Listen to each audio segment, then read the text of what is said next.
por esta oportunidad que Él nos presta. Aleluya. Porque nuevas son cada mañana las misericordias del Señor. ¿Cuántos lo creen? Amén. Amén. Todos los que estamos aquí decimos un amén. Amén. Aleluya. Pues es un saludo muy especial para todos aquellos y aquellas a los cuales es dirigida esta palabra bendita que a Dios le ha placido regalarnos en esta hermosa noche ya. Amén. Dios tenía planeado antes de los tiempos, de los siglos, que esta palabra iba a llegar a tus oídos. Aleluya. ¿Cuántos lo creen en este lugar? Amén. Amén. Así que vamos a sacar el libro sagrado santo aquí en, alabado sea el nombre de Dios, aquí en Santiago capítulo 4 versículo 1. Dice así la palabra de Dios: ¿de dónde vienen las guerras y los pleitos entre vosotros? ¿No es de vuestras pasiones las cuales combaten en vuestros miembros? Codiciáis y no tenéis, matad y ardéis de envidia, y no podéis alcanzar, combatís y luchad, pero no tenéis lo que deseáis, porque no pedís, pedís y no recibís, porque pedís mal para gastar en vuestros deleites. Oh almas adúlteras, ¿no sabéis que la amistad del mundo es enemistad contra Dios? Cualquiera pues que quiera ser amigo del mundo se constituye enemigo de Dios. ¿O pensáis que la Escritura dice en vano?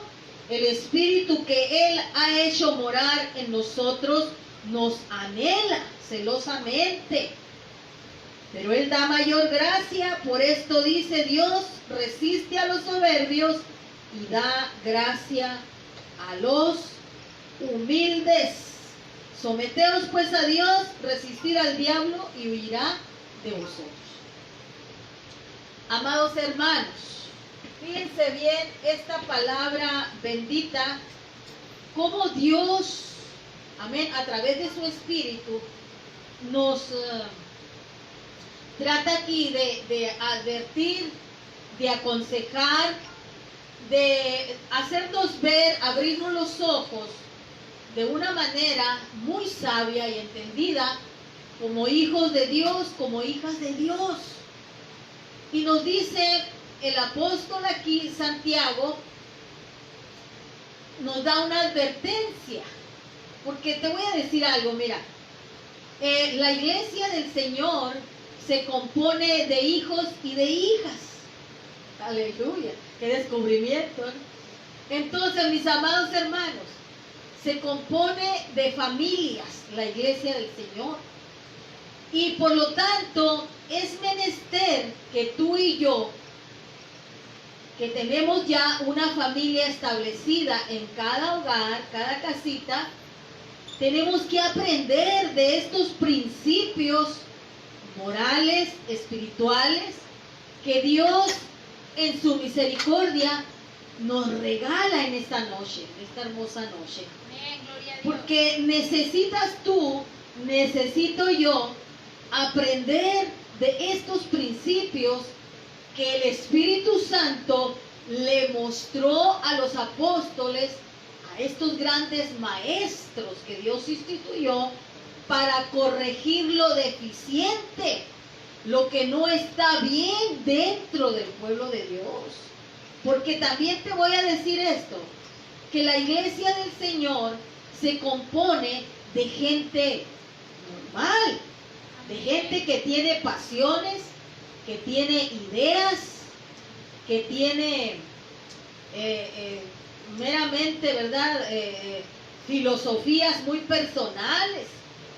Entonces, es menester que a esa gente que componemos el cuerpo del Señor Jesucristo, el Espíritu Santo, Dios mismo, tenía que instruirnos y darnos el conocimiento para que compongamos nuestra vida y podamos nosotros así de esa manera echar mano de la vida eterna y por consiguiente tener paz en los hogares. Porque tener paz en el hogar, amén, contribuye a que tú tienes el Espíritu Santo y te interesas por conocer las cosas del Espíritu, por conocer la voluntad del Señor, por conocer sus reglas, ¿eh? Su hermoso amor, su forma de pensar, su esencia de Dios que es amor. Y por consecuencia sus hijos tenemos que estar instruidos en esta palabra santa que nos educa, nos edifica, nos construye el alma, el espíritu y también lo terrenal en cuanto a los hogares. Y nos está mostrando aquí el Señor a través de Santiago que nos marca, amén, unos parámetros y nos dice que de dónde vienen las guerras. Aleluya. ¿De dónde provienen las guerras? Aquí nos está hablando y nos está, amén, ejemplificando las guerras de los reinos que se disputan en este mundo para alcanzar la prominencia, para alcanzar la dinastía, para alcanzar, como decimos ahorita en nuestros tiempos, las primeras potencias mundiales, las élites, aleluya, amén, que existen ahorita en nuestro mundo secular. Pero aquí también está hablando de una manera tipológica a esas guerras, está hablando a los hogares, amén, que también ahí se desatan guerras. Dice, ¿de dónde? Pues vienen las guerras, sino que es meramente de las pasiones que combaten, madre, en nuestra carne. Porque en nuestra carne hay pasiones que necesitan ser domadas, necesitan ser eliminadas por el Espíritu Santo. Porque allá Romanos dice en el capítulo 8, nos muestra la palabra de Dios, que si por el Espíritu hacemos morir las obras de la carne, ciertamente tenemos el Espíritu Santo, dice el apóstol Pablo. Les habla ahí a los romanos y a la iglesia del Señor, a la iglesia de Cristo, de Yahshua Mashiach Adonai. Entonces, es menester nosotros fortalecernos con el Espíritu Santo para poder dominar y hacer morir esas obras de la carne que combaten en nuestro ser, para que no se encuentre la paz en el hogar, la paz en las familias que tanto ama el Señor. Porque Dios le hizo una promesa a nuestro padre Abraham. Le dijo que en su simiente todas las familias serían bendecidas. Y también dice, benditos los que te bendijeren, es decir, somos benditos nosotros y bendecimos a nuestro padre Abraham, es decir, al linaje que él escogió como pueblo santo, a Israel. Primeramente Abraham, a Isaac y a Jacob y la descendencia de Israel. Por eso dice allá, benditos los que te bendijeren y malditos los que te maldijeren. El antisemitismo está terrible ahorita en el mundo. Tú ya sabes cuál es el antisemitismo.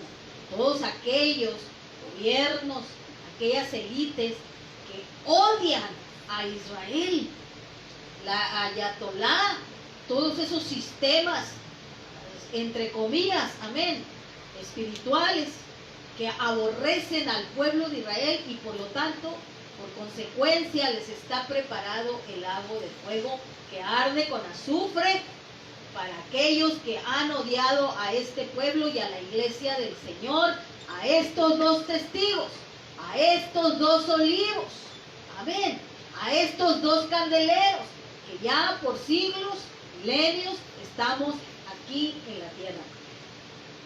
Entonces el Espíritu Santo nos advierte a la iglesia como familias del Señor, que tenemos que tener los ojos muy abiertos de dónde vienen las guerras entre vosotros, si no es de nuestras pasiones que combaten en nuestro ser. Entonces Dios vino a formar un nuevo ser en nuestra vida. Por eso dice allá Romanos, vuelvo a citarlo, amén, en el capítulo 8, dice que el hombre exterior no puede sujetarse a la ley de Cristo, ni tampoco puede, porque son tres leyes las que gobiernan o las que gobernaban en aquel tiempo, es decir, la ley de los sacrificios, la ley de los mandamientos al pueblo de Israel, y después era la ley, la de la carne, ¿amén? Porque la carne tiene sus leyes, aleluya, y la ley del Espíritu. Pero en este caso a nosotros nos está marcando la ley de la carne y la ley del Espíritu. Por eso dice ahí que era imposible lo que para mí dice, con la mente sirvo a la ley de Dios y con la carne al pecado. Amén, porque somos vendidos al pecado, porque hay una ley en nuestros miembros que se opone a la ley del Espíritu. Pero el apóstol ahí eleva un grito de esperanza y de gozo y de alegría, madre, que dice que le da gracias a Dios por Jesucristo, el cual nos ha libertado de la ley y del pecado y de la carne. Por lo que era imposible para la ley de esta carne, Dios, enviando a su Hijo en semejanza de carne, condenó al pecado en la carne para que ya no vivamos más en él. Eleva un grito de esperanza, amén.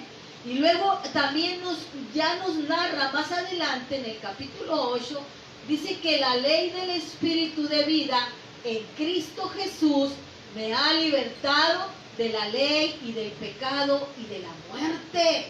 Por lo que era imposible para la ley, ahora el Espíritu Santo nos ayuda en nuestra debilidad. ¿Cómo nos ayuda? A través de la palabra de Cristo, las cartas de los apóstoles, el Espíritu que hemos recibido de gracia. Amén. Ese Espíritu Santo y compaginado con lo que es los escritos de los apóstoles, el conocimiento que tú y yo podamos adquirir acerca del estudio de las cartas de ellos, podemos defendernos y podemos hacer morir las obras de la carne. Y luego termina diciendo ahí el apóstol, amén, en Romanos, dice que si alguno no tiene el Espíritu de Cristo, el tal no es de Cristo. Entonces es menester buscar el Espíritu del Señor, recibir a Cristo en nuestro corazón, ser engendrados por la palabra de Dios, como dice allá San Juan 1:1, que estos no son nacidos de voluntad de varón, amén, sino de la palabra de Dios. Hay que buscar a Jesucristo para que Él nos regale y deposite su Espíritu Santo en nuestros corazones y poder empezar y dar el primer paso de obediencia a través del bautismo y el arrepentimiento, y que Dios nos dé su Espíritu Santo. ¿Cuántos lo creen? Amén. Amén. Entonces ahí pasamos a ser hijos de Dios. Entonces ya empezamos a conocer la palabra, la doctrina, los escritos de los apóstoles, y ahí es cuando tú y yo somos libres de esas pasiones, de esas concupiscencias que tienen que morir al viejo hombre, el cual está viciado conforme a los deseos engañosos. Te voy a decir algo, las pasiones que en ti y en mí habitan o habitaban son engañosas, porque nos llevan a la destrucción. Entonces, ¿por qué vino el Maestro a morir en la cruz? Para comprarnos a precio de sangre, y no obstante comprarnos, sino depositar su Espíritu Santo, porque la carne es débil. La carne estaba vendida al pecado, al diablo. El Señor lo reprenda. Allá en el Génesis, Él mismo lo recordó al Maestro cuando lo tentó Y le dijo, todos los reinos de la tierra me han sido entregados. Y era verdad, porque cuando pecaron Adán y Eva, le dieron la autoridad al diablo para que el diablo fuera el príncipe de este mundo. Entonces me fueron entregados, dijo el diablo, y ciertamente estaba hablando verdad. Pero Jesucristo vino y le pegó en la cabeza al diablo, amén, le pegó en la cabeza la promesa que Dios le hizo a Eva, y le pegó de esa semilla que iban a hacer de la mujer, le pegó en la cabeza. Ahora la iglesia no está sujeta ni vendida al pecado, sino que ahora somos santos, comprados con la sangre de Cristo, sellados con el Espíritu Santo, pero no queda ahí el asunto. Necesitamos conocer al Maestro a través de su palabra, Amén. conocer sus escritos, conocer su voluntad, porque por medio de esta palabra vamos a santificarnos, vamos a purificar nuestra alma, vamos a depurar nuestros corazones. Aleluya. ¿Cuántos lo creen? Amén. Amén. Entonces tenemos que bendecir al pueblo de Israel, porque de allá vienen las promesas. Aleluya. Entonces este pueblo de Dios ha sufrido, ha batallado mucho a través de los siglos, porque Dios escogió ese pueblo para su reino. Él depositó su gracia, es el pueblo escogido de Dios. Amén, Israel, así como nos escogió también a nosotros, a los gentiles, a la iglesia, aún a los judíos que están acá. Amén, las ovejas perdidas de la casa de Israel. Es cierto que muchos tenemos sangre judía, apellido judío. Entonces, mis amados hermanos, tenemos una genética, genealogía, que nuestros, de verdad, parientes lejanos nos han contado. Amén. Aleluya. Entonces, mis amados hermanos, de ahí pende estos dos pueblos que se hizo uno. Aleluya. Entonces, el pueblo de Israel y la iglesia hemos sufrido mucho a través de los siglos y de los milenios. ¿Por qué razón? Porque a través de los sufrimientos, la iglesia y el pueblo de Israel aprendemos a obedecer a Dios. Aleluya. Y por lo tanto, el rey de este mundo, que es Satanás, siempre nos ha tirado duro, nos ha tirado queriéndonos destruir. Pero fíjate bien, aleluya. Amén, porque Dios no está buscando lo externo de nosotros. No está buscando la vidita tuya ni la vidita mía, que solamente duran 80, 70 años. El Señor está buscando el gran tesoro, que es tu corazón, es tu alma, es tu espíritu, y mi alma y mi espíritu. Ese es el tesoro que Dios ha buscado ya por milenios de Israel y de la iglesia. Así que tenemos que ponernos muy abusados, porque esto es temporal, el cuerpecito este es temporal. Y eso tú tienes que entender ese concepto, y yo también. Por eso el diablo nos ha tirado muy duros al pueblo de Israel y a la iglesia, pero tan duro nos ha tirado que entre más nos desafía, más valientes nos hacemos y nos ponemos más duro a tirarle más duro al diablo, no confiando en nuestra vidita, sino en el Todopoderoso. Dale un aplauso a Cristo. Aleluya. Alabanza al Rey para siempre. Así que, mis amados hermanos, Dios tiene un propósito con estos dos olivos, con estos dos candeleros. Aleluya. Con estos dos testigos, amén, que ya hemos estado por varios siglos y milenios testificando de las maravillas del Dios Todopoderoso. Hemos sido testigos oculares del poder de Dios. Aleluya. Entonces el diablo le ha tirado duro a Israel desde un principio y a la iglesia. Tú has mirado, ¿verdad?, los estudios, las historias seculares de los reyes que siempre se han disputado el poder de querer ser las primeras potencias mundiales, como lo vemos allá en Daniel. Ya dimos un estudio acerca de eso. Amén. Como vemos, amén, allá en Daniel, en el capítulo 11, aleluya, en el capítulo 11 de Daniel, miramos las bestias actuar ahí, amén, de una manera espiritual y literal. Gloria al Señor. Alabanza, alabanza al Rey. Vemos cómo el diablo le ha tirado duro al pueblo de Israel en aquellos tiempos, amén, en las profecías de Daniel, en esas profecías tremendas que profetizó este joven, amén, cómo le tiró duro el diablo, y todavía el diablo prepara caminos, prepara tiempos no son cronológicos, en un orden cronológico, sino esos tiempos que el diablo prepara son tiempos kairos, porque él no va a hacer la voluntad de él mismo, él va a hacer la voluntad del Todopoderoso. Dios no se mueve en cronos, en tiempos cronológicos. Dios se mueve a través de los tiempos que solamente habitan en su soberana voluntad. Muchos por eso tropiezan en la palabra, tropiezan en la piedra angular, porque quieren medir el tiempo de Dios de una manera cronológica, y por eso inventan doctrinas aniñadas, como es decir, la doctrina del futurismo, y lo voy a seguir repitiendo siempre, porque tengo mucho celo de Dios. Esa doctrina aniñada que en un futuro de 7 años va a salir